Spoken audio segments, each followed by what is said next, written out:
Il faut en parler de Seigneur des Anneaux. On m'a dit c'est la meilleure saga de film, la meilleure trilogie. Ça pue de la merde.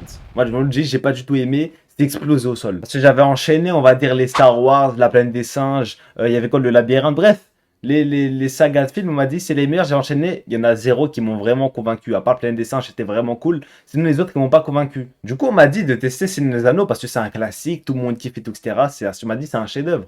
Et quelle était ma surprise quand j'ai enchaîné les deux premiers films et que j'ai vu que j'ai pas kiffé, les gars, il y a beaucoup de choses qui allaient pas. Les films ils durent 3 4 heures, mais j'ai trouvé que le problème c'était même pas le rythme, carrément c'était trop rapide. Déjà le protagoniste Frodon, j'aime pas du tout. Voilà, je trouve qu'il sert à rien, il est pas impactant, il a aucune scène marquante, il a rien Frodon, j'aime pas. Du coup, j'ai regardé le 1, j'ai enchaîné par le 2, les deux tours.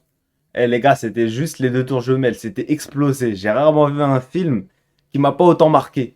Le nombre de facilités scénaristiques avec déjà Gandalf qui revient au début du film alors qu'il était censé être mort. Dans le 1, peut-être il y a une explication, et tout, etc. Mais le problème, c'est qu'en deux films, il y a deux revenants. Voilà, Aragorn, il est mort dans le 2, enfin, une fake mort, et il revient dans le 2. Deux personnages, peut-être les meilleurs persos qui reviennent dans le même film. On se dit, mais il n'y a plus de tension après ça. Genre, on n'a plus peur pour les personnages. On m'a dit, oui, la bataille finale du 2, elle va être hardcore et tout, etc. Et les gars, elle était trop longue. Elle a duré 30 minutes. Ça ramenait des arbres, des animaux bizarres et tout, etc. Et les gars, c'est pas mon délire. Voilà, l'univers Seigneur des Anneaux, ce n'est pas mon délire. Genre, pour moi, c'est trop enfantin, c'est pas mon truc. Donc voilà, dites-moi si le 3, il vaut vraiment le coup. On m'a dit Aragorn MVP, le meilleur personnage du film. Donc, il n'y a que ça qui me hype. Voilà, je vous mens pas, les gars. Sinon, il n'y a rien de fou qui me hype dans la saga. Dites-moi si le 3, ça vaut le coup. Peut-être que je vais regarder.